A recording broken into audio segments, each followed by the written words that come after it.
Welcome everybody to today's IIED Debates event, exploring critical minerals, international policy and a just energy transition. We are really thrilled to have so many of you joining us today for this discussion. My name is Juliet. I am the events manager at IIED. Excuse me, and really pleased to be here with all of you and our esteemed panel of speakers who we are going to introduce in just a moment. Before we kick off, I will just share a few housekeeping pointers for everyone as you get settled into the Zoom room. So without any further delay, I am really pleased to introduce you to our moderator for today's event, Lorenzo Cotula, who is a principal researcher at IIED and leads the Law, Economies and Justice programme. Lorenzo, over to you, please. Thank you so much, Juliet, and thank you all for joining this conversation about critical minerals, international policy and a just energy transition. My name is Lorenzo Cotula and I lead the Law, Economies and Justice team at IIED. I'm delighted to see so many of you joining this discussion, clearly a reflection of how important these issues are. And indeed, the need to tackle climate change and move away from fossil fuels has triggered a rush for energy transition minerals such as cobalt, copper, lithium and nickel. And for countries that are rich in these minerals, this brings hopes, but also fears. Hope for a greener future, hope for economic development, hope for new jobs. But the growing interest in transition minerals also carries risks, such as environmental harm, trampling on the rights of indigenous peoples, and the risk that local communities lose out. Advancing a just energy transition requires ensuring that the risks are addressed and that the benefits are shared equitably. We think that public policy can play a key role in achieving a just transition. This includes policy at the national level, both in mineral-rich countries and in importer countries. But international policies matter a great deal. This is a global challenge that requires cooperation across boundaries, and international instruments can influence options for national policy. In recent years, we've seen important policy developments at the international level. Last year in September, the UN panel on critical energy transition minerals released a set of principles to guide activities in this sector. And there are now questions about how to implement these principles in practice. We've also seen a range of bilateral and multilateral partnerships, as well as trade and investment agreements, and similar instruments are currently at the negotiation stage. There are questions then about whether these processes can promote environmental sustainability, local value addition and economic development, while also respecting the rights of indigenous peoples, local communities and small-scale producers. The rush for critical minerals is unfolding fast and the time for action is now. Yet these are complex issues that require proper thinking through and effective responses. So I'm truly delighted that we're able to have this discussion with such an outstanding group of speakers. In alphabetical order by first name, we have Elisa Morgera, who is the UN Special Rapporteur on Climate Change and Human Rights. Ketakandriana Rafitoson, who is the Director of Publish What You Pay. Nicolás Perrone, Professor of Economic Law at Valparaíso University in Chile. Tim Stern, Director for International Energy at the UK Foreign, Commonwealth and Development Office, FCDO. And Victoria Fernández Almeida, Coordinator on Economic, Social, Cultural and Environmental Rights at Andhes in Argentina. And more detailed bios should be available in the chat. We have about an hour and 20 minutes left in the conversation. We are aiming for about 50 minutes of initial discussion among the panelists. I will ask two sets of questions to help frame the conversation. Each panelist will have 4 minutes per question, so responses will be brief.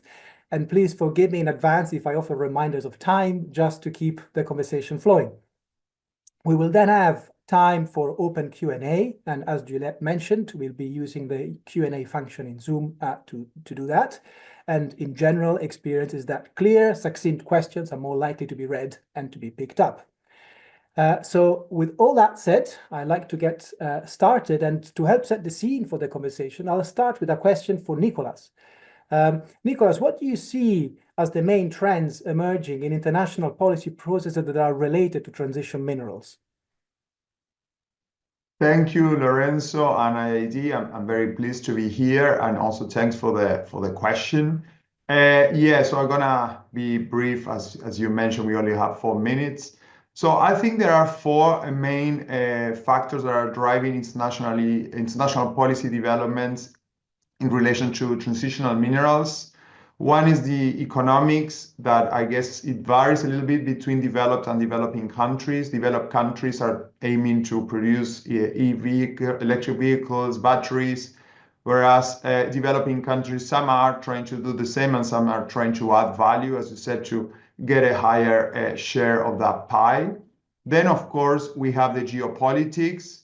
That is, I think, playing an important role. It's not just a competition between firms to dominate the sectors, not just market forces, but also the tensions between major economies. And of course, we have climate goals and sustainability objectives that I think are also important factors. So briefly, let me see how I think they play out in different type of policy developments.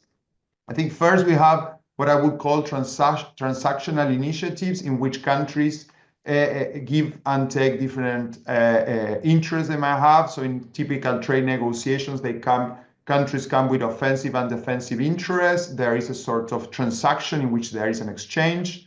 We could call that a trade-off. Normally there are winners and losers in that. Exporting countries they want investment and they want perhaps some commitments to add value. Consuming countries, they're asking for export ban, prohibition of export bans, on rules about export prices.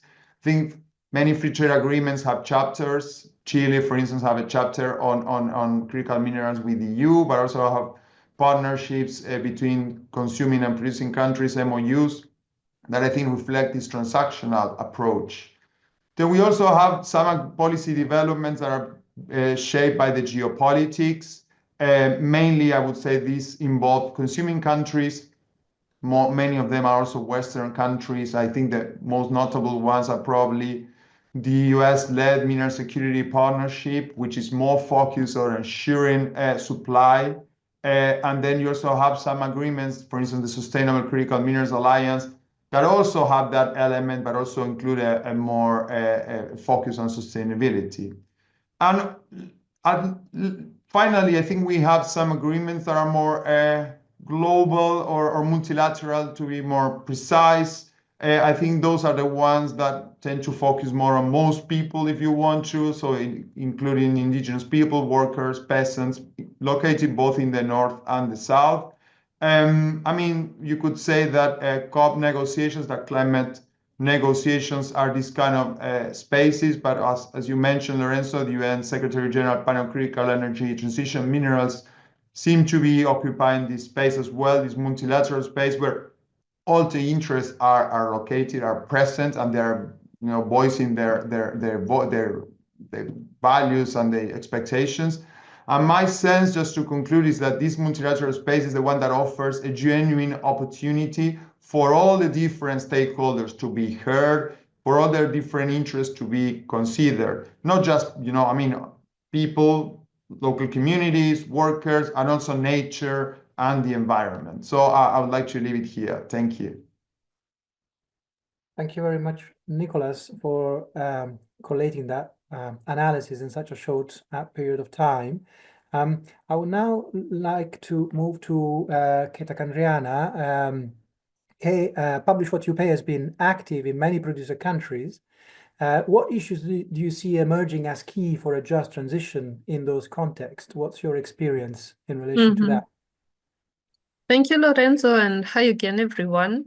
So the most striking issues, I would say, faced by communities and citizens in those producing countries are, of course, the local impacts of extraction on the environment, on food, water systems, poor and risky employment, and also, of course, land grabbing more and more.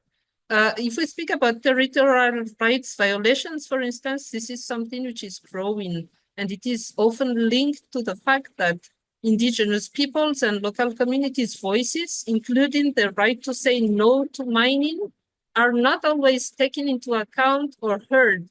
Sometimes communities are represented by the locally elected official who may have some vested interest, while indigenous voices are less represented in the decision-making processes. This key difference needs to be addressed. There has to be an equal representation and equal consultation of all affected people in order to avoid any kind of discrimination and community divide.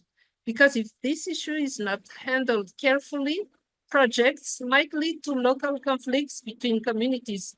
That's, for instance, the case in southern Madagascar, where Rio Tinto's exploitation has completely polarized and fragmented local communities. Then we have the loss of livelihoods, as I mentioned beforehand, which adds to the scarcity of those communities already, and numerous environmental degradation, which heightens the effects of climate change. Here, I'd like to really highlight, it is crucial to mention that having companies regulating themselves through certification schemes or through their own standards is absolutely inefficient because it's a biased and non-independent process, without mentioning that this is tainted with an obvious conflict of interest. And beyond that, this company self-regulation infringes on countries' legal sovereignty. This scheme is also linked to investor-state dispute settlement, ISDS, clauses, which limits countries' jurisdictional policy space, tying local impacts to global accountability gaps. And another issue which is really important is that producer countries are structurally and historically locked out of value. Indeed, there are limited opportunities for citizens and governments to realize any kind of development or value addition because they are often trapped in raw material export models, unable to capture downstream value. Multiple global drivers and factors foster this situation, including the lack of adequate accountability for companies who increasingly want to police themselves through the ICMM, for instance, but also biased and unfair trade rules, tax policies, and imbalanced international public finance. If I just take one example to sum it up, in terms of international public finance, the global north public finance focuses on extraction or transport infrastructure rather than industrial or energy projects building regional autonomy. And even when energy investments happen, they power mines, or the energy is exported back to high-income regions, which in turn heightens the big gaps that exist regionally in terms of energy access.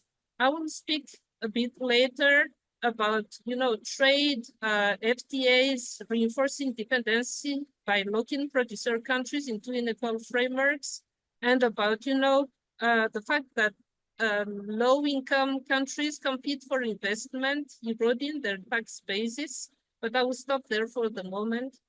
We'll be happy to extend from that later. Thank you. Thank you very much, Kay, for sharing those perspectives and also very much recognizing the work that Publish What You Pay has done in coalition with a number of civil society organizations in different contexts. And meanwhile, then, I'll move to Victoria. Victoria is working at Andhes, a non-governmental organization based in Argentina. And Victoria, you've been working with indigenous peoples affected by lithium operations in Argentina. What issues have you identified that you think would require addressing in order for the energy transition to be just? Thanks, Lorenzo, for inviting you to participate. I am also having some connection challenge, so I will turn off the camera so I can to talk more fluidly. I think it's important to have to share with all of you the reality of our territories. At Andhes, we have been working with communities and indigenous people located in northern Argentina, specifically in the province of Jujuy, Salta, and Tucumán for 20 years. We focus our work in different processes: in research, advocacy, communication, and community strengthening. One of the last greatest conflicts around the lithium happened in the context of the partial reform of Jujuy Constitution in 2023. At the time, we got support to the community's claim. We worked in coordination with the community providing legal representation in different proceedings in defense of their human rights and against constitutional reform. We believe that it's important to highlight that lithium and critical mineral mining process affect the Joule region. In other words, the lithium triangle formed by Argentina, Bolivia, and Chile. In view of that, there are communities directly affected because lithium is extracted for their territories. On the other hand, some are affected in a more indirect way due to border impacts of the industry, such as water scarcity. Humahuaca Ravine is area of hydric stress. For example, there is a research developed in 2023 of Olaroz mining project, which has been in activity since 2015. This project used a lot of fresh water, the equivalent to the daily consumption of around 4,500 pounds. That is 5 times more than all the water used by the inhabitants of the department of Susques, located in the Jujuy province. In addition, the brine extracted also since 2015 is equivalent to the amount of water that would be consumed in approximately 53,000 homes. The major problem is that this water cannot be turned into drinking water easily because its treatment requires a reasonably expensive process.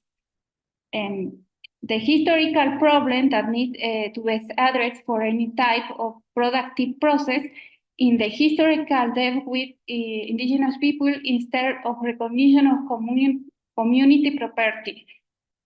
It could be that most of them don't have a community property title, which places people in a situation of legal insecurity and puts the validity of other rights, such as economic, social, cultural, and environmental rights, under tension.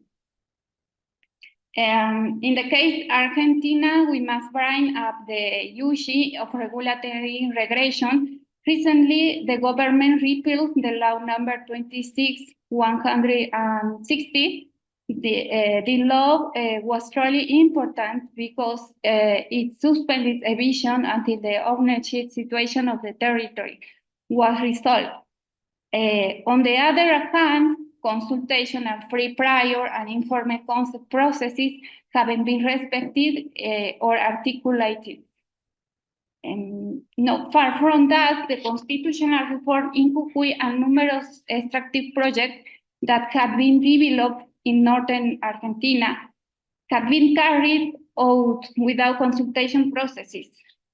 For this reason, we believe that regulatory frameworks that guarantee reparation in case of damages by company developing extractive productive projects should be built. Additionally, we must demand more robust accountability frameworks in environmental matters, due diligence, and reparation in the case of companies. Thanks. Thank you very much, Victoria, for sharing your experience from Argentina, based on work at the grounded in the grassroots. I am hoping, I see that team, you have moved, and I'm hoping that the connection problems may have been addressed. And so I'm coming back to you with that question about what imported countries can do to reconcile national energy transition requirements in the countries with supporting development objectives in producer countries. Lorenzo, can I just check the sound? Is that any better? Great. All right, apologies everybody for the earlier interruption. So what I started saying was there are 3 core facts I start with when we think about this issue from a UK perspective. First is, we all know demand is growing rapidly for critical minerals. The IEA forecasts a quadrupling of demand by 2040. We know lithium demand is likely to increase 9-fold. And to meet that demand, investment has to rise. It's meant to triple by 2030 so supply meets demand in those scenarios. That means a lot more mines. It means 65 new nickel mines, 121 new copper mines, 217 new lithium mines. You could probably argue the numbers, but I think the trend is clear. We know investment is growing, but it takes decades to develop a mine, so it's unlikely to keep pace. So that's the first thing. Demand is growing faster than supply. The second thing, which some of the previous speakers have referred to, is that we know mining comes with major risks. It causes unavoidable environmental damage. It can lead to corruption, human rights abuses, child labour, ignoring indigenous communities. Many mining projects rely heavily on coal power in their generation, so the minerals they produce have high carbon embedded in their production.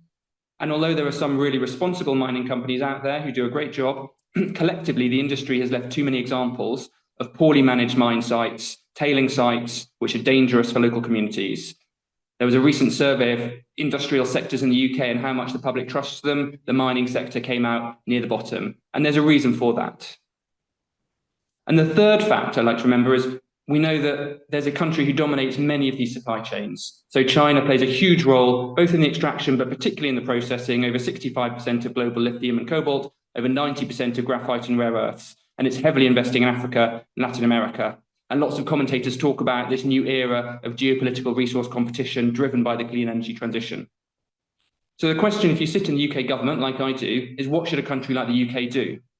The first fact that's relevant to what the UK does in response is that our mineral demand is low. We don't use a lot of minerals directly. We're a services-based economy. We have limited domestic manufacturing. We'd like to have more, but frankly, we don't at the moment. We don't produce a huge amount of minerals, and we don't consume a huge amount of minerals directly.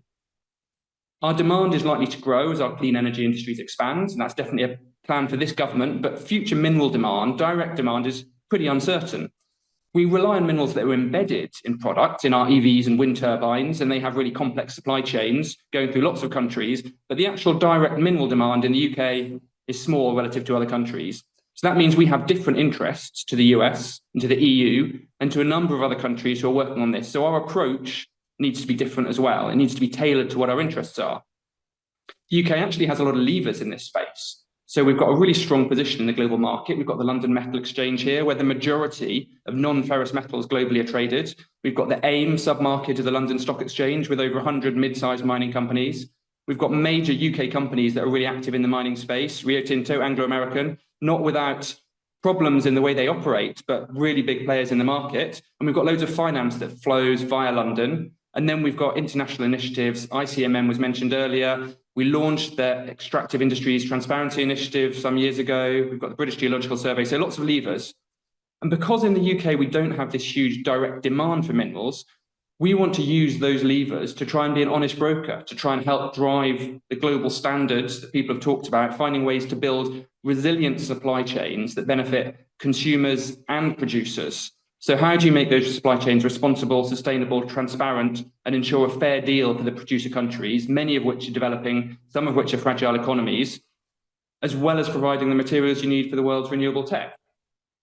So how can we work with industry, not against industry, but with them to meet that growing demand, but ensuring the highest global standards, where companies negotiate fair contracts, pay fair tax, respect labour standards, consult communities, protect the environment? The best companies do this. The best companies operate in a way that we should applaud, but there are far too many who don't. And as demand grows, there will be more companies who are prepared to cut corners, who will ignore the standards that apply because they're not universally enforced. So unless we take robust action, we'll see more and more of a race to the bottom rather than a race to the top. And that is the trend that we're concerned about. It's not for the UK about how you go out and secure lots of minerals. Like I said, our demand is relatively low. It's about how you build a supply chain for an energy transition that we want to accelerate, but that gives you confidence that the minerals that go into those new renewable technologies come from somewhere that we can trust in terms of the people standards, the labour standards that went into them. And I can come back if there's time to talk about some of the specifics of that, but that's the challenge the UK government sees. And I think it's one which the Foreign Secretary and our ministers have been really keen to embrace. They're 6 months into a new government, so they're still working with officials like me to try and understand specifically what they can do. And I've got a few ideas, but I'll stop there, Lorenzo, for the sake of time, and you can come back to me later. Thank you so much, Tim, for laying out the issue so clearly. And yes, it'd be great to come back to some of the specifics during the conversation. I would now like to move on to Elisa, given that the topic really speaks directly to your mandate at the UN as the UN Special Rapporteur on climate change and human rights. Previous speakers have identified some issues that are related to transition minerals and a just energy transition. How do you think the international human rights system can help us think through and address those issues? Yes, thank you so much, Lorenzo, for that question, and to all the previous speakers for already raising a number of human rights issues. I think it's very clear, and thankfully the UN Secretary General panel on critical energy transition minerals put as the very first principle that human rights need to be at the core of all mineral value chains. And I think that in itself clarifies how human rights are really a tool, an instrument to for ensuring system thinking in the context of critical minerals and more broadly in the context of the just transition.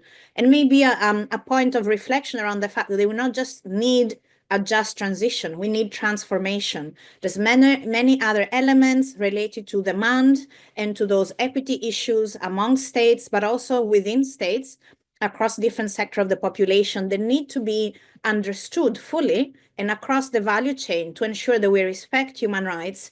And in fact, we support the flourishing, the full realization of human rights as we move towards conditions for a safer climate.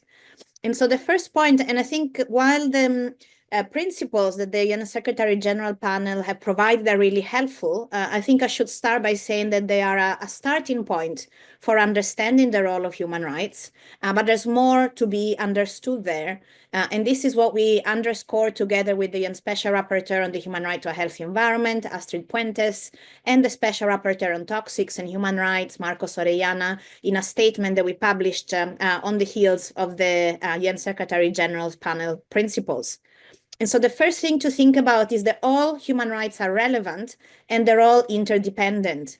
And that helps to, I think, move away from inaccurate and often very kind of politically entrenched understanding of conflicts or contrapositions between the human rights of larger society to ensure conditions for a safer climate and the protection of the human rights of indigenous peoples on whose territories often critical minerals may be extracted or who are negatively impacted by extraction processes, and very much thinking rather through the lens of everyone's human right to a healthy environment.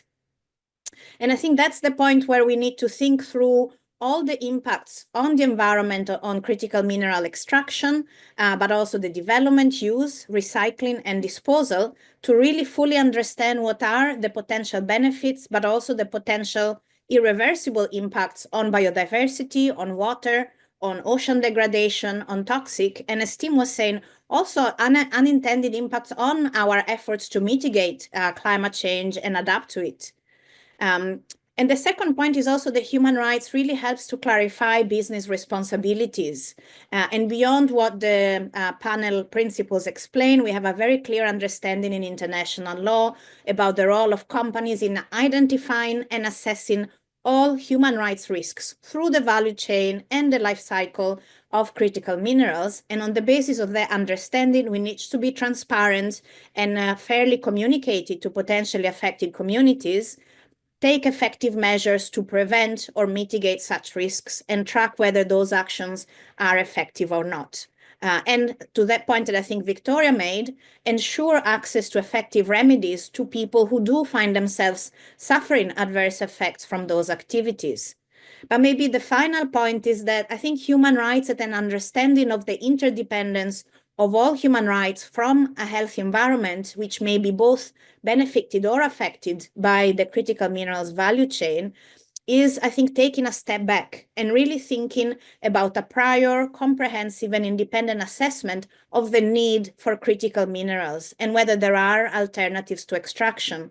And so those questions that have been raised already around the projected demand for critical minerals, the uses also need to lead all of us, and particularly in that relationship between producer countries and importer countries, about what are our energy needs, and how do we take into account overconsumption and the overconsumption by the super rich, which we know are contributing to climate change in ways that are non-comparable to many of the other, well, to the vast majority of the world's population, and the timeframes as well of our decisions. And I think that step back is essential to ensure that any decisions around critical minerals are taken with a full understanding of potential impacts on the environment and on everyone's human rights.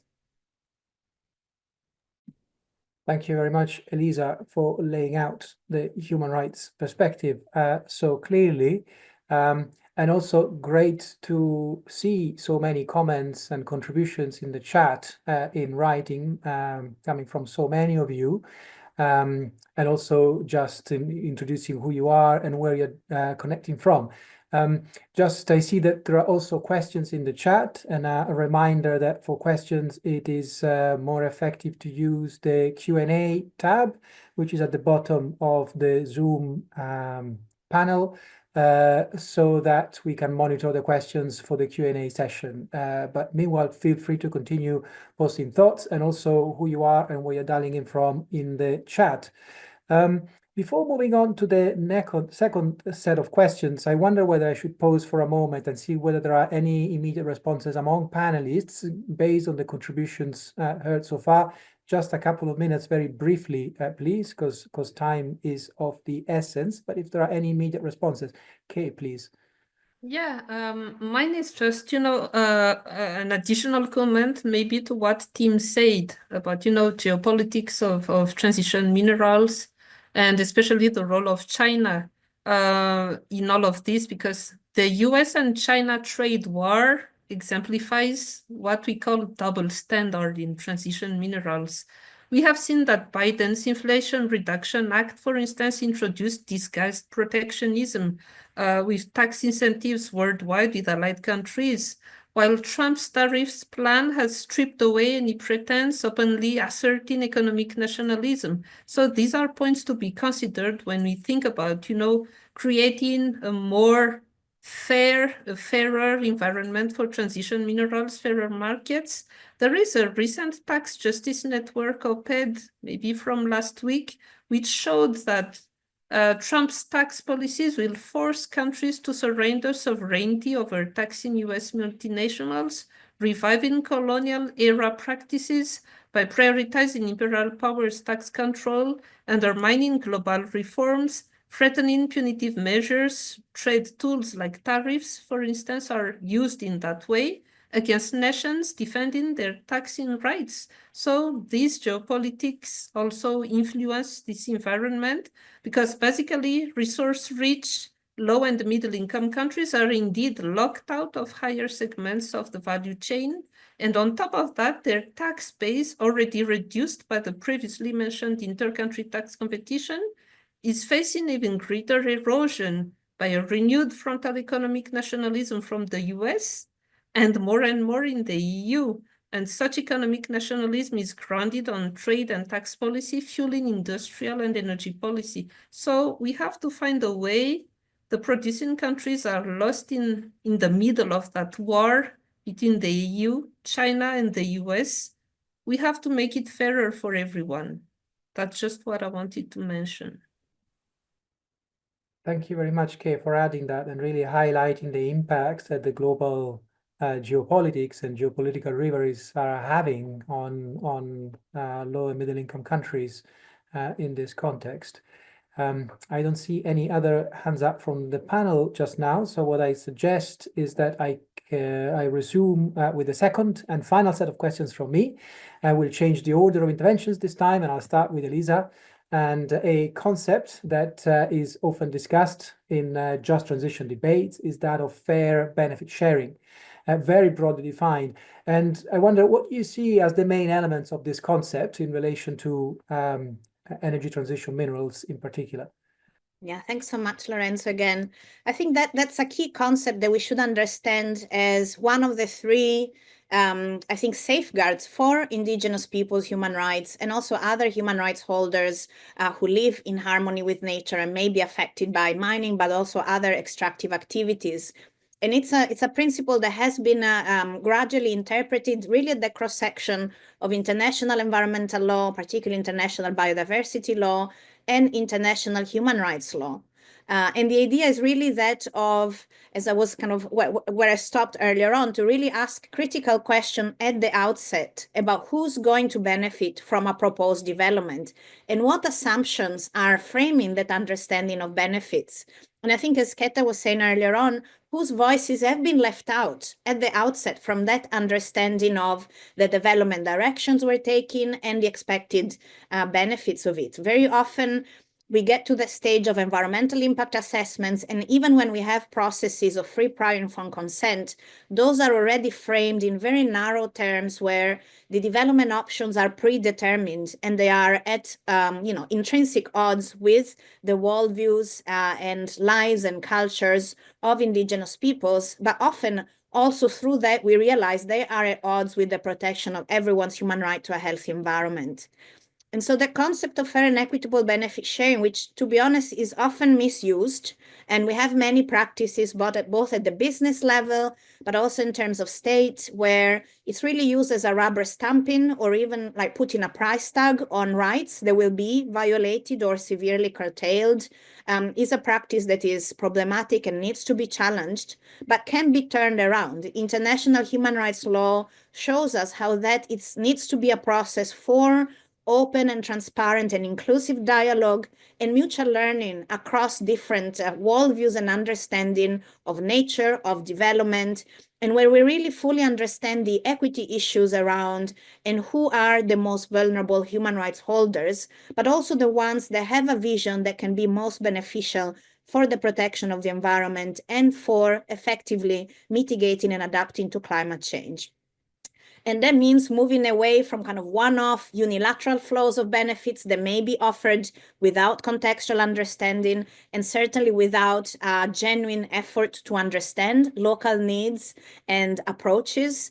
Often that wouldn't engage also using and relying or learning from indigenous methodologies that are more holistic in their understanding of human and environmental interactions. And critically, very often in national legislation, those processes, be that EIA, be that free prior informed consent and the negotiation of benefits, are left to business enterprises. But that doesn't mean that the role of the state to ensure protection of human rights is not still very much important and essential to prevent those negotiations. In fact, any engagement with human rights holders to be a negotiation, of putting a price tag on human rights, but rather seeing human rights as the minimum floor upon which those negotiations can even be entertained. And of course, for the state, and including the role of national human rights institutions as independent organs to ensure fair process, to ensure respect for human rights, and monitoring of implementation. So there is, I think, we have evidence of when benefit sharing has not worked, which we should honor and make sure we don't repeat mistakes. But even more crucially, we have opportunities in the light of international human rights law principles and guidelines to really make the benefit sharing something that creates a meaningful process for understanding impacts, preventing them, and ensuring real free prior informed consent from indigenous peoples to the benefit of everyone's human right to a healthy environment and a safe climate. Thank you very much, Elisa, for discussing the concept of fair benefit sharing, grounding it in human rights. And I would like to follow up on that issue, coming to Kay with a topic that has really become a key aspect of benefit sharing in this space, and that is the issue of local value addition. Many producer countries have been seeking to promote local value addition as an avenue towards industrialization rather than just exporting raw materials. And what do you think needs to happen for these efforts to succeed?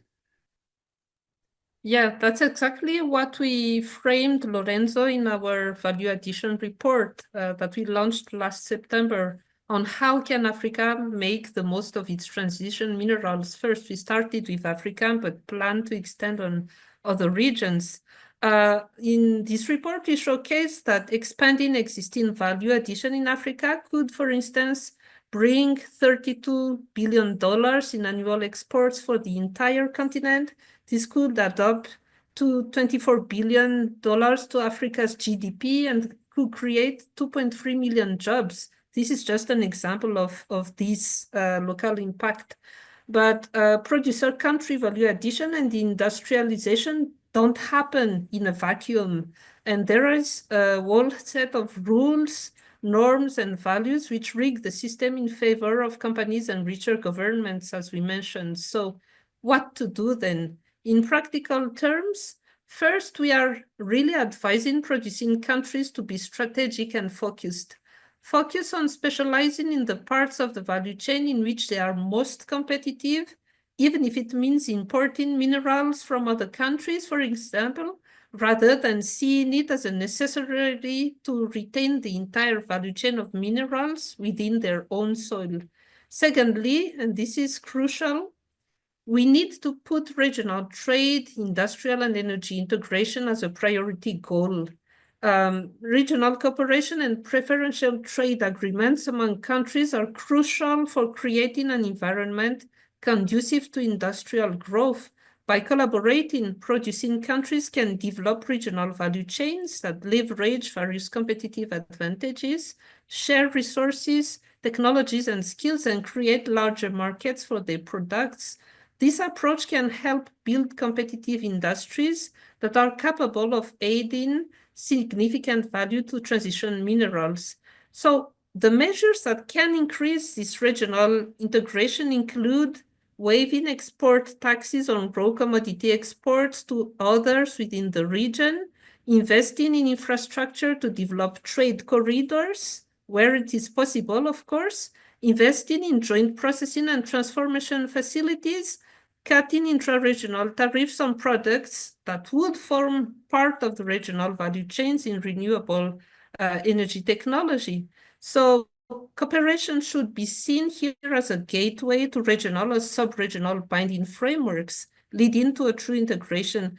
What is currently being worked on at the SADC level, the Southern Africa Development Community, like the Copper Belt Initiative, for instance, can serve as a blueprint for advancing value addition in transition minerals. For local value addition to go beyond keywords, regional cooperation and integration need to precede any bilateral deal with high-income countries. Likely, same thing with tax. For benefits to be shared, regional tax integration needs to happen. Secondly, I think that we also need to break global and free trade myths and, strip really FTAs and BTS on their ISDS. I explained myself already on that, but it's worth remembering the role of ISDS in blocking mechanisms that are critical for value retention in producing countries, such as export bans, double pricing mechanism, tax incentives for local processing and transformation. ISDS do not only prevent accountability, but also restrict countries' ability to pass such laws, which are incrementally passed by high-income countries. So this is why at Publish What You Pay, we are calling for the reform of the World Trade Organization principles and for the implementation of the recommendation, the first actionable recommendation of the UNSGC-ATM panel that Elisa mentioned previously.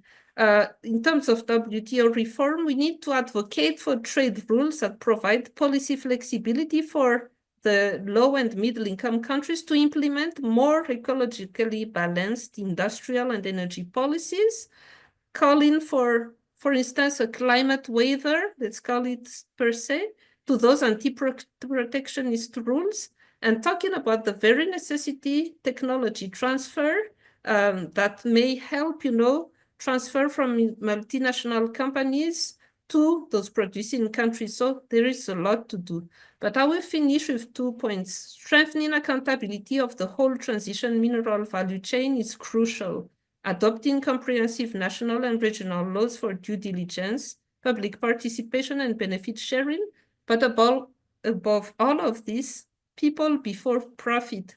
Elisa has, really highlighted the necessity of putting human rights first, and especially the rights of communities. So without this respect of human rights, all of these measures will be, they won't work, simply put.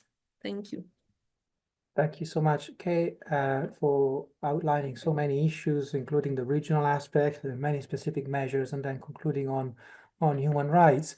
I would like to continue the conversation about value addition, because I know, Nicolás, that's also been an important topic, has come up as an important topic in Chile, where you're based. And I wonder, what do you see as the key opportunities and constraints that are related specifically to international policy processes when it comes to encouraging local value addition, promoting industrialization on the back of transition minerals? Thank you, Lorenzo. And yes, this is something that I've been thinking about for a while. I think that Kate just laid out very nicely some of the policy challenges. And sometimes we find this tension between what countries in the global north are allowed to do, regulatorily speaking, and what countries are allowed to do in the global south. I just wanted to highlight one point there. I don't think it's only about the rules, but also about the political economy that prevents global south countries to doing certain things. So I would not just blame the WTO rules only. I think it's much more complicated than that. For instance, when it comes to subsidies, there is no fiscal space in the global south to promote those kind of subsidies.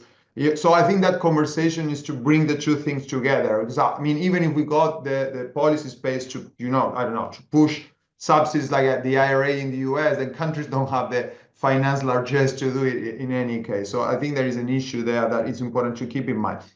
But what I've been thinking about, it's more about what is to add value locally and what is value locally, So, I mean, I think it's important to keep in mind, and this is what I wanted to spend my minutes in how people on the ground see value. So we are talking about indigenous peoples' consent, we are talking about their involvement, but what will be for them to add value? How they see they can add value, So will be firms talk to them in a way in which is sort of a partnership as well, an equal horizontal partnership. So, I mean, if we think industrialization as producing electric vehicles and batteries in countries like Chile, or I assume will be similar in Africa, there will be a massive investment for global south countries. There are a lot of fiscal stress there. So the dependency on the natural resources will be increased, will be very high. So how could a country shut down a mine with its, all that investment it's at play? I find that very difficult. And the state regulating itself is also something that can be complicated, as we saw Lorenzo here in Chile. So communities are concerned about that as well. So how would it look like for a community perspective? I mean, talking to local leaders in Chile, my sense is what they first see is that they don't want to see picture anymore as victims of human rights violations. They also have a voice to say about how things should be done. They also don't want to be invited on to say how their rights have been violated. They have proposals. And something that I think they have a very clear vision is that they know more about social, environmental sustainability on the ground, on that specific part of the world than anybody else. Like, let's say, big firms or standards or certifications that are, located in the global north. So I think that what they can bring to the table is a very clear understanding of the sustainable, of the environment where they are located.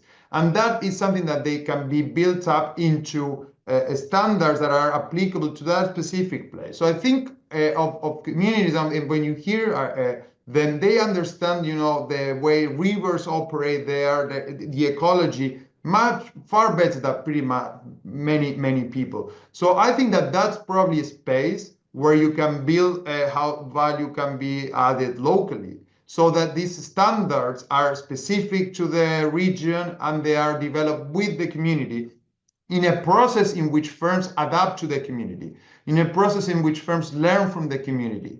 So it's a more horizontal process, which needs to start, of course, from the point that where community says, yes, we want, or we are allowing you to extract here. So I'm not saying that we forget about consent. I'm just saying that once communities consent, the process needs to involve them. So it needs to go hand in hand with the firms and the state.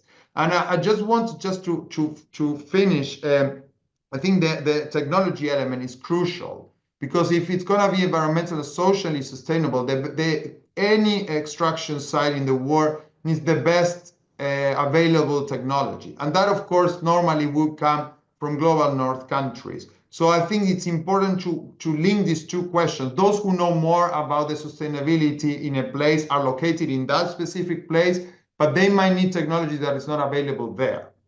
So ensuring that the technology is transferred, but not just transferred, but adapted and contextualized to the need of that community is also crucial. And that means increasing capacity in those communities and those regional governments, and maybe also national governments, to deploy that technology so it's adapted to the needs of that community. So I would, just to conclude, rethink the idea of how value is produced. It's not just industrialization and producing EVs or batteries, but it's also ensuring that those communities are protected, that the production is sustainable, and that inevitably it's connected to the value of the goods, and will mean that the communities get a good benefit, not only financially, but also in the long-term sustainability of their territories, which is something that I understand, I've been told concerns them very much. Thank you. Thank you so much, Nicolás. Again, so many points there, including this emphasis on the agency of people who are really living in the territories and know the territory within which the minerals are located. And that brings me then to Victoria for the next question, because you outlined some of the issues that you've been working on in your work with indigenous peoples and local communities. And I wonder what sort of international responses you think might help address those issues? What sort of international policies might be supportive of the sort of work you're doing? The international responses should priorities align effort with the international human rights law and or normative developments on indigenous rights. In line with that idea, multilateral agreements and frameworks must integrate indigenous voices from the outset, ensuring their representation in decision-making process related to resource extraction and land use. These decisions are likely to care itself of the territory. In other words, there should be a collective construction with the communities. Also, it is important to integrate indigenous perspective across the international law frameworks, including the recognition of self-determination and the intercultural perspective. This implies the realization of the right to free, prior, and informed consultation and consent. A stronger global standard and effective compliance mechanisms are needed to ensure that mining operations comply with due diligence in all their operations, and that in the event of any environmental or social impact, it is essential to guarantee effective redress and remediation mechanisms. Monitoring mechanisms must also be strengthened to guarantee the indigenous community and people access to human rights. In addition, it is crucial to follow up on a specific case, such as the La Cajona case. Some inter-American court decisions are not being enforced. The situation directly affects the protection of indigenous rights. Thanks. Thank you very much, Victoria, for sharing that, for sharing those thoughts and that experience. Much appreciated. And the final question then is for Tim. You mentioned earlier, Tim, around the greater specificity, granularity of some of the initiatives that you've been working on, and I wonder whether you could tell us a bit more about those, and particularly what can importer countries do to promote more responsible, more transparent mineral supply chains in the ways you mentioned earlier. Absolutely. Thank you. First, I wanted to say I speak to quite a lot of mineral producing countries in my role. They come and talk to the UK, often with a view to exporting minerals. And it's pretty clear that all of those countries want to develop their resources for growth and jobs, for local value addition. Most of them want to do it in a sustainable way that's responsible and transparent, and none of them want to be dependent on a single buyer or unreliable markets. The market at the moment for most critical minerals, not all of them, most of them, is far, far too narrow and restricted. It's not good for price stability. It's not good if you're a producer. It's not good if you're a consumer. It's not good if you work in the sector. So those countries don't want to just supply China. They don't want to just supply the US or Europe. Basically, they want more choices in a deeper market. They want more investment, more technology sharing, like some of the previous speakers mentioned, more expertise sharing. So they're keen for companies to invest, but they want it done responsibly. A comment on value addition, I think, as some of the speakers said, it needs to be specific to the context. Sometimes people just say, if only more countries could process minerals rather than just extract and export raw minerals. Well, that's a great aspiration, but if processing involves a huge amount of electricity and infrastructure that country doesn't have, then just saying it doesn't make it happen. It's an aspiration that won't be met. So we do need to be really specific, and some of the previous speakers were. I should also say the UK Foreign Secretary has been really clear. He sees the mistakes that have happened in the past on an extractive agenda where developed countries have basically gone to get natural resources that they think they need with little consideration for the countries that own them. So we need to do it, and he's clear we need to do it responsibly, sustainably, transparently. What does that mean? So for me, there are three areas that consumer countries particularly can influence. One is driving an increased set of global standards. It's not about having more standards. One of the things you see if you look at this is that there are hundreds of standards, voluntary guidelines, human rights standards, best practice standards. There are far too many for any company to actually adopt. So what you need is to have the best companies who do a lot of this stuff and do it really well, not undercut by companies who don't care. Smaller companies who don't have the same scrutiny, who don't have the same scruples, basically. So what you need is standards that are applied globally, basically rationalized, so we don't have so many. We have a fewer number of standards that are actually enforced. There are some efforts that are already being made to bring standards together, but no company is going to go through, especially not a medium-sized company, go through a checklist of 100 different initiatives to sign up to. What they want is one, or maybe 5, and say they can actually do those and we will stick to them. So as countries who house some of these companies and countries who can influence the multilateral system, that's what we need to do. Fewer standards, better enforced, so the best companies aren't undercut by the others. That's the first point. The second point is we can put a premium, a price on minerals that are sourced responsibly. At the moment, if you go onto a metal exchange, like the London Metal Exchange, there's no way of paying a different price for minerals that have come from a country where the processes and methods are unfair and untransparent and employ child labour versus ones that do it really, really well. You can't pay a different price because you care more. So if you're VW and you want a responsible supply chain for your EVs, there's not much you can do.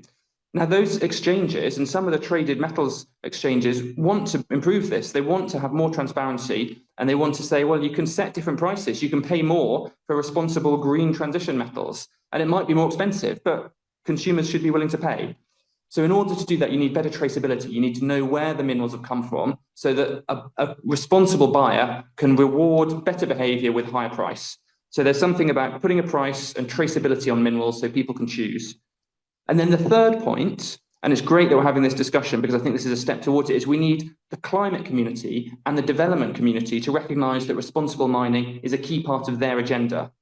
It's tricky because mining has a negative environmental impact always. It's unavoidable. It's got a poor reputation for legitimate reasons, but we need to face facts. If demand is surging as we use more renewables, then either we turn a blind eye and let companies do it who don't care with low standards and they can win all the deals and do what they like, or we encourage responsible investment from companies who care and listen to us, from multilateral institutions like the World Bank, from our development budgets, from our technical assistance programs to drive better practices. And that's what a lot of speakers have been saying today. We need to do that. I still see a lot of reticence. If you talk about working with the mining sector in a country, a lot of people run a mile because they know how much damage it can do. I say, because of so much damage being risked, we need to engage and we need to get over our scruples about that. And events like this help us to do that, but I think we need to go a lot further. Thank you. Thank you so much, Tim, for sharing that. A lot of food for thought, including very practical measures to consider and explore, but also overall the approach and the attitude towards approaching these issues. I'm mindful that we only have about 25 minutes left, so are there any immediate thoughts, comments, responses from the panelists based on the contributions so far? I'd be keen to open up the Q&A. Because there's quite a few questions I see listed there. So maybe Kay and Nicolás, if you could be very brief, and then we can move on to the open Q&A session. Okay, I will be brief, Lorenzo. I just wanted to remind us that beyond producer countries, there is also a role for development partners and consumer regions to play in leveling up the playing field for transition minerals. Consumer regions must play a supporting role. Key development partners have promised to do so through partnership agreements, but these promises are often contradicted by other policies undertaken by the same development partners.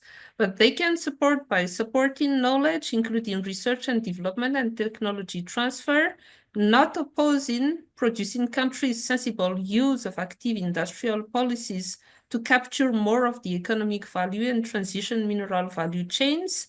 And they can also consider providing financing to make greater participation in transition mineral value chains more viable and supporting efforts to develop regional value chains. And there is finally a role to be played by CSOs to push for all of these demands and hold governments and partners accountable. This is really crucial. Thank you. Thank you, Kay. Nicolás. Yeah, I'd be very, very brief. I think there is something of what Tim said that connects to what I was trying to elaborate on some of the comments.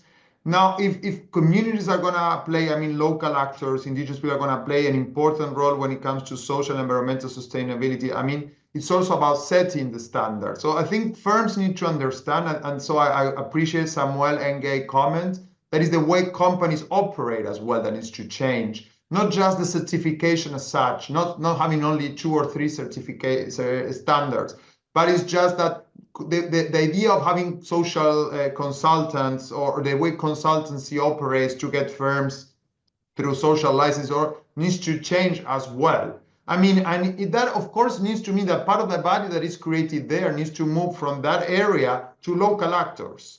So I think, and I hope, Tim, that when you're saying that, you know, the UK can play an important role there, is the UK in partnership with these local actors, like bringing them on board. So not only at the company level, that companies need to hear local actors, but also I think at the standards level, at the rulemaking level, they need to play an important role.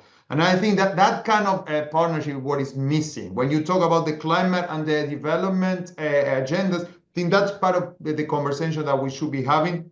And I appreciate that you mentioned that point. But from the community side, is that they think they can bring much more to the table. And normally they're just being labeled as victims, you know, as you know, something that only need to be repaired. Whereas I think they see themselves as much more complex and value actors. Great. Thank you so much, Nicolás, for adding that. I see there are very many important questions in the Q&A tab. I also see very many comments and contributions in the webinar chat, which is very rich. So thank you so much. And I see also materials being shared there. Please feel free to continue doing so. I would now like to move to that sort of more open Q&A session. We've got about 20 minutes or so. And I would like to thank my colleague Anne Schultes, who has been monitoring the Q&A chat and has also been clustering some of the questions. And so maybe I'll flag 2 or 3 questions just now, and then we can see how the discussion evolves. One question I flagged that really connects multiple questions in the chat is around indigenous peoples. So one of the questions refers to a statistic about over 50% of energy transition minerals being located on or near indigenous peoples' lands, and I believe this refers to a study that was published a few years ago on that. And given the increasing demand for the minerals, given the urgency of climate action, And the question highlights that governments have highlighted the common public good being at stake to justify mining projects. And the question then is, how does this square up with ensuring respect for free, prior, and informed consent, which several speakers have mentioned? So that's really one set of questions around that. There is another set of questions. One of the questions is directed at Elisa in particular around the role that the UN can play in bringing about a conversation about consumption and overconsumption in the context of critical minerals and mining. But there's also another question that is also more general, looking at the emphasis in many governments' policy approach at the moment being around security of supply, and how what needs to happen, how can governments shift the focus towards considering, particularly northern governments, shift the focus towards considering demand and the issue of consumption, and also circular economy principles over just the narrow issue of security of supply. So that's another set of issues that has come up prominently in the questions.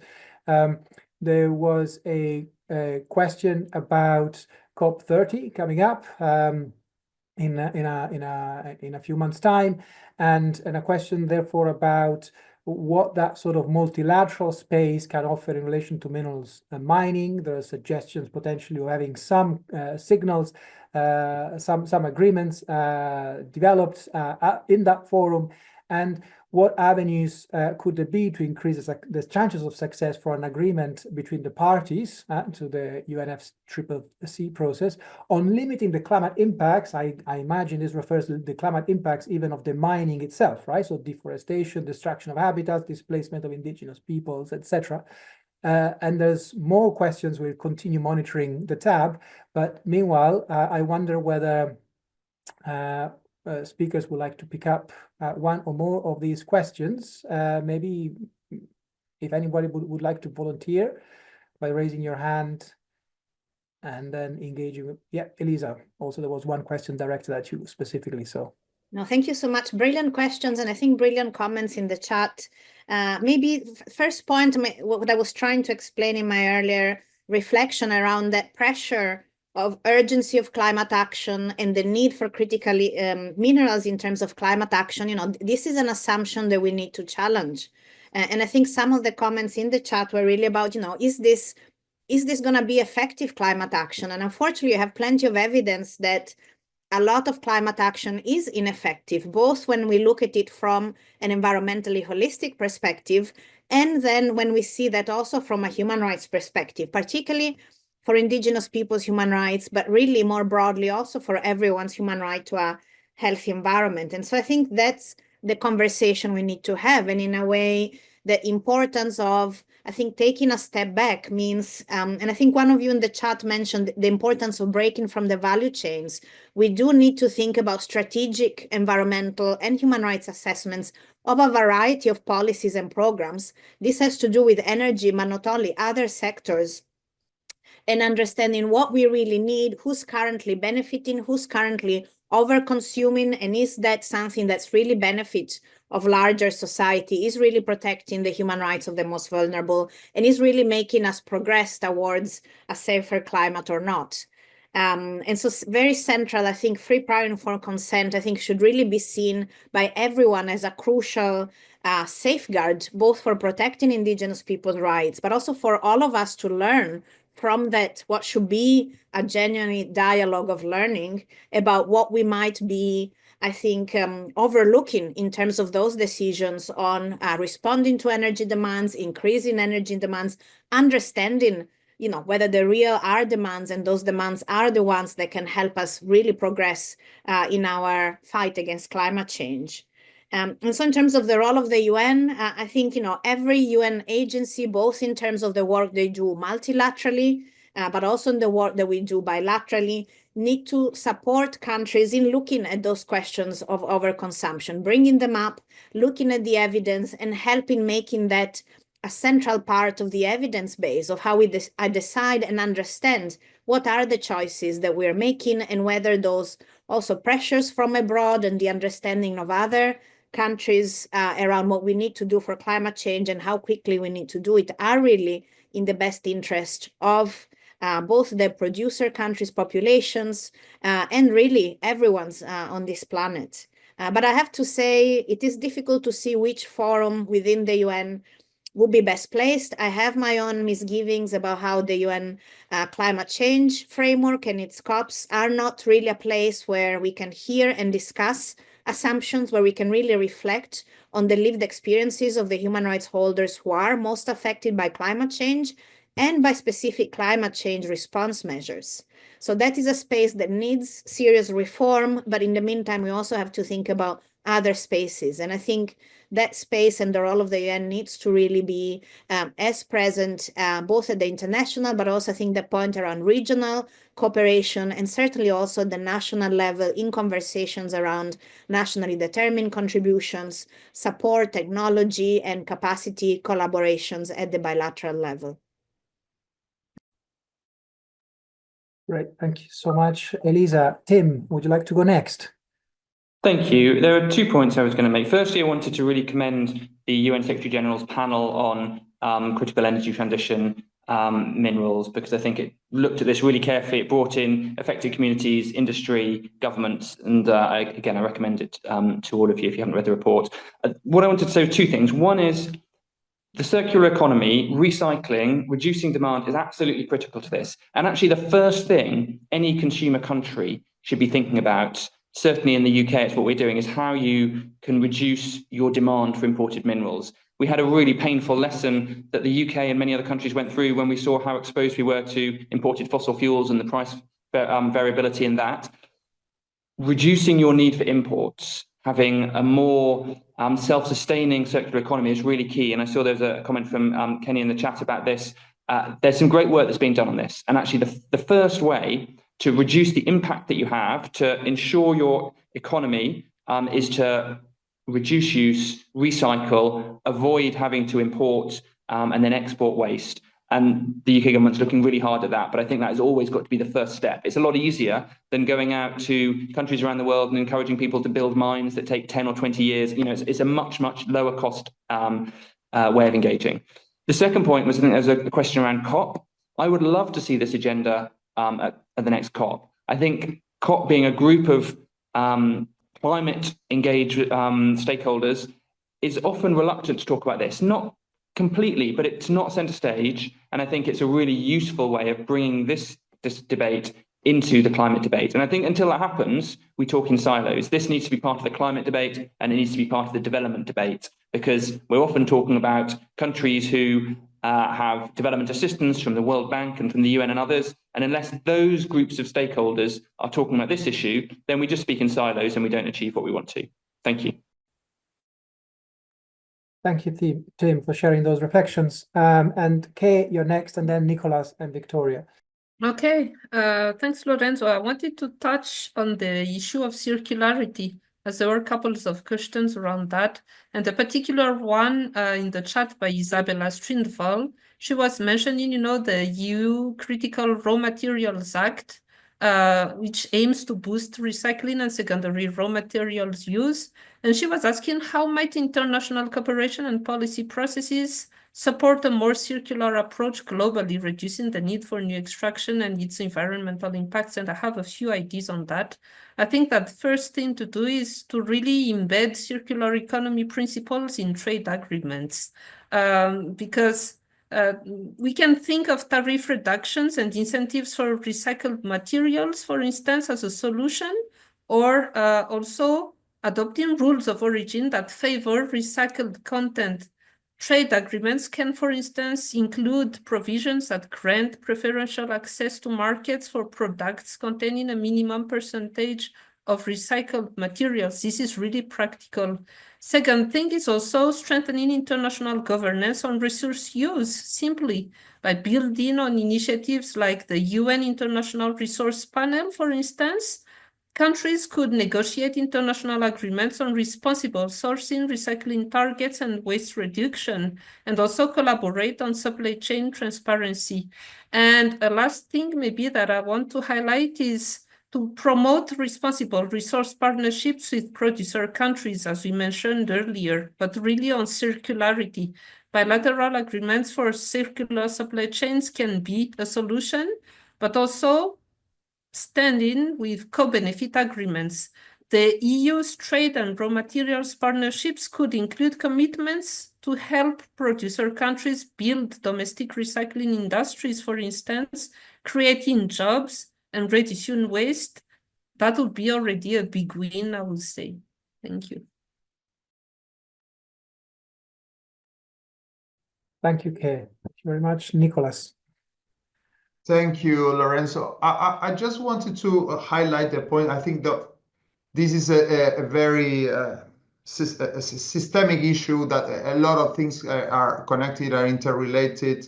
And I think from some of the conversation today, it's clear that, I mean, there is no such a big difference between extractivism and green extractivism. So we need to go and learn from all the lessons that of extractivism and how extractivism shaped Latin America, Africa, and many parts of Asia, and ensure that that doesn't happen again. So there are a lot of international economic law institutions that facilitated extractivism around the world. There are a lot of, you know, I mean, Keita mentioned ISDS. I mean, that was, you know, imagined by oil corporations to ensure that their rights would not be challenged by global South countries, and then it kind of expanded from that. But I mean, there's a lesson to learn from there. So at least, I mean, if we go back to that story, we can see what we should not do, what we should, you know, learn from that. And hopefully, one of the things I think for sure is that this is a very interconnected agenda that we all be talking to each other.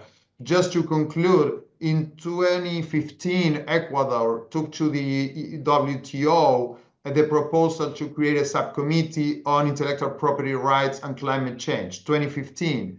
And then most of the countries that are technology exporters blocked that proposal, although it had a quite important support by the majority of WTO membership. So there has been attempts. So my point is that there has been attempts to bridge that gap and connect the agendas, but we also need to highlight when those attempts have been blocked, because otherwise it's sort of, you know, we keep repeating ourselves, but we're not moving forward. So I think that's an important point. I mean, hopefully the climate change agenda brings all these questions to the climate change discussion, but the question is somebody in that space kind of not helping that happening? And if that is the case, then how we kind of create incentives to change that kind of attitude and ensure that there is a more holistic conversation in that space. Thank you. Thank you very much, Nicolás. Victoria. Thanks, you so much. I would like to stress the importance of government guaranteed protection to communities and environmental defenders. This can be effectively achieved by applying the Escazú Agreement and public policies oriented to the goal. The persecution of human rights defenders, as leads in Argentina, appears in the context of judicial process by hardening monetary penalties, the use of major impacts in patrimonies, and disincentivize territorial defense, as well in mental and physical health. In Argentina, Coya people have been subject to persecution since 2023, when they have manifested against the constitutional reform process. The role of NGO is also important in the whole process. From Andhes and human rights organization, we have been offering support to the community. We also provide indigenous community with legal representation in different judicial processes to guarantee free and informed process of consultation in public policy decisions. Thank you. Thank you so much, Victoria. And we have only a few minutes left. And I wonder if I could suggest the following. There are still some questions there, including questions that received good numbers of votes, as it were. So I wonder whether speakers might feel comfortable, wherever relevant, to type in any answers in writing. One question I was going to pick up, because the topic hasn't been discussed enough, perhaps during the session so far. It was directed at Tim, but it's potentially more general, I think. It's about artisanal and small-scale mining and the place of ASM in critical minerals regulation. And the question also refers to evidence about artisanal miners being excluded in many contexts. And so there's a question about how the UK government sees this and as part of its policy towards critical minerals, but perhaps also potentially a question for other speakers that if you would like to engage with this topic. There are other important questions in the chat around defense, for example, deep seabed mining. But because this would be the last round, what I would suggest is that if you could take the floor and address the questions I mentioned, if you would like to, and maybe take just half a minute to outline what you would like to see happen over the next year or so in this space. Like, what are the key steps that you'd like to see happen to move forward on this topic? So should we start from Elisa, please? And I'll just go around based on the Zoom setup. Yeah, thanks. So first on deep seabed mining, really thanks to the colleagues that brought that up. The UN Special Rapporteur on the human right to a healthy environment and myself, Special Rapporteur on toxics, we have engaged in the debate, and I think we have now a forthcoming report coming out every day by Astrid Puentes on ocean and human rights, which will also address deep seabed mining. But we will, I think, scale up our engagement in those conversations to bring up the very issues we discussed today. Otherwise, this year, I will prepare a full thematic report going to the UN General Assembly in October on renewables and critical minerals. So I put in the chat a link for all of you to submit inputs. This could be like critical insights from your research, but also experiences of communities and indigenous peoples, either in terms of their human rights violations, but also I think proposals of how else should we go about this, including understanding demand and assumptions, including different models, as well as understanding, I think, technology and, what frames the debate. And maybe the third point is that there's a lot of other relevant international human rights work by other rapporteurs, including on that point around the growth and questioning some of the underlying economic models that my colleague, the UN Special Rapporteur on Extreme Poverty, is undertaking. And very recently, the Special Rapporteur on the Right to Water announced a call for inputs on the water energy nexus. I think that will be also a report presented to the General Assembly in the autumn, and a really important opportunity for us to fully explore and understand the trade-offs there, where we have foreseeable negative impacts on the environment and human rights that we can and must prevent in taking those decisions. Great, thank you so much, Elisa. Next here in the Zoom gallery that I see on my end, it's Nicolás. Would you like to go next? Thank you, Lorenzo. Yeah, I mean, on the artisanal miner point, I think that's a crucial question, particularly when we're talking about value from the local. Instead of looking from the global to the local, we just invert the perspective. And indeed, what happens in many places is that as you increase the standards and regulations, smaller players are left out of the market. And sometimes it's our players like artisanal miners who depend on their livelihoods is based on that. So it's a key question. And indeed, I suggest that, consuming countries should consider exemptions and different standards for those players. I think that is a key element. And then on your question, Lorenzo, what I'd like to see, in the next year. I mean, hopefully next year I'll be very, very optimistic. But I think a genuine dialogue, a horizontal dialogue in which all actors can, honestly put their interests and their vision, and then there can be a multilateral conversation. I think that would be fantastic. I'm a little reluctant of these sort of clubs and smaller partnerships, because normally what happens is that something is being left outside.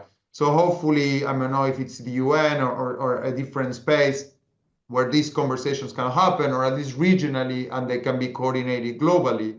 But yeah, I think that at this time we do need multilateralism, although the picture doesn't look very optimistic on that side. Thank you. Thanks, Nicolás, and call for multilateralism, very, very apt, I think.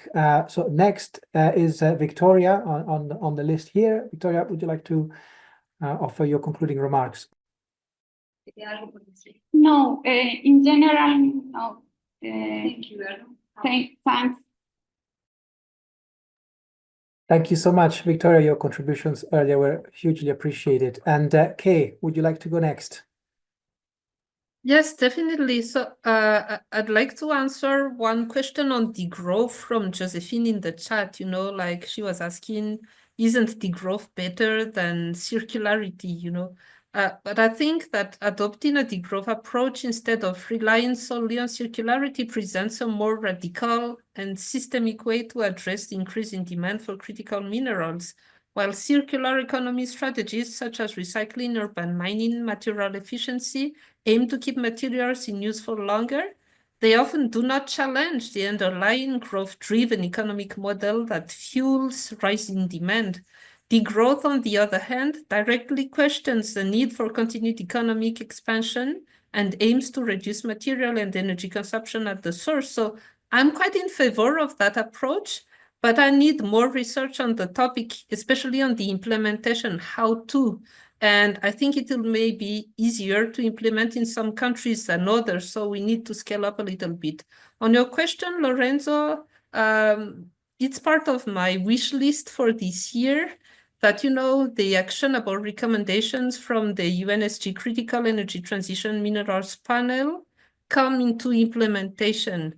The panel, as we remember, has outlined 5 actionable recommendations to ensure that the global shift to renewable energy is both equitable and just. That's what we are discussing here. And I would like to see especially the first actionable recommendation, which focuses on fostering trust, justice, equity, and diversified supply chains in the context of critical energy transition minerals to be put into place.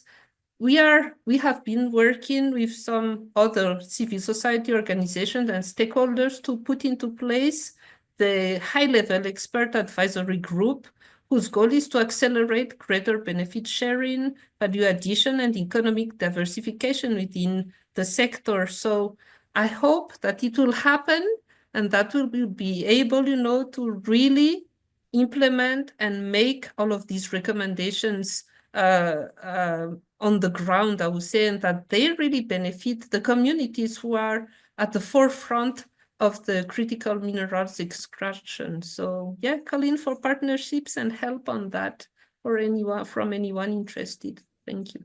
Great. Thank you so much, Kay, for sharing that and also for picking up that comment question on degrowth. And finally, we have Tim. There was the question for you around ASM and then also your thoughts on sort of looking ahead for the next year. Thank you. So on artisanal mining, firstly, that's been a well-known challenge for a long time before we started worrying about the surge in demand for critical minerals, but it's brought into sharper relief because of that. In the UK, we already use a lot of development programs to try and strengthen the conditions in which artisanal mining happens, support local communities. We will continue to do that, and it's really important that we carry on and multilateral development initiatives carry on supporting communities who rely on ASM to try and make sure that that is a sustainable way of working. We'll carry on doing that. We need to think about how that aligns with growing demand for minerals globally. Big companies who want to source minerals for their EVs are very unlikely to want to rely on artisanal mining and mines where they don't know how the standards and regulations are enforced. And that is because they care about being responsible and sustainable, but it also has negative impacts, like the person who raised the question mentioned. So I think we need to think that through. I don't think it's going to go away, but we need to carry on supporting communities who rely on ASM, and we've got development tools to do that. And we also need to think about how this growing focus from big buyers for critical minerals affects that, and we need to be really, really thoughtful about that. I don't have a complete answer yet. In terms of what we do looking ahead, Thank you for setting up this panel. I think it's been a really useful conversation. I agree with the need for multilateralism. I will say again, the UN Secretary General's panel on this was a great step forward. I would encourage further efforts in that space where it really brought together different stakeholders in an honest and open way. That was a good initiative. Keep it going. I think if we want to drive change through markets, get companies to enforce better standards, to drive a premium on responsibly sourced minerals like I talked about earlier, you can't do that as well through the UN. You can't move quickly enough with so many stakeholders involved. So we need to work in smaller groups as well to try and make those things happen. There are 3 major metals exchanges where most metals are traded globally. We should work with those exchanges to think about how we can enforce some of the standards we've been talking about, and work with some of the biggest companies to think about how they can apply some of these standards in the best way and demonstrate best practice. So as well as a proper, open, honest, multilateral conversation, I think we need to work with the key stakeholders, many of whom are in the private sector and are actually doing the mining, because otherwise we will talk about them, but they will carry on doing their thing. So I really encourage that. And I'll say it once again in closing, this needs to be part of our climate and development conversation, part of our discussions with the World Bank and development initiatives, part of our discussions at COP. And I look forward to that happening at COP30 in Brazil. Thank you. Great. Thank you so much, Tim, for sharing that. And clearly, this is a conversation to be continued. But I'd like to thank very gratefully the panelists for bringing out so eloquently the many interlinked dimensions at play when considering a just transition, a just energy transition, and what that means in the space of critical minerals. I would also like to thank all participants, not only for the questions, but also for the engaged participation, the many contributions, comments, and web links shared in the chat. So thank you so much. And I look forward to staying in touch with this conversation. There's so much to do, so much to think through. Thank you. Thank you, everyone. That was great.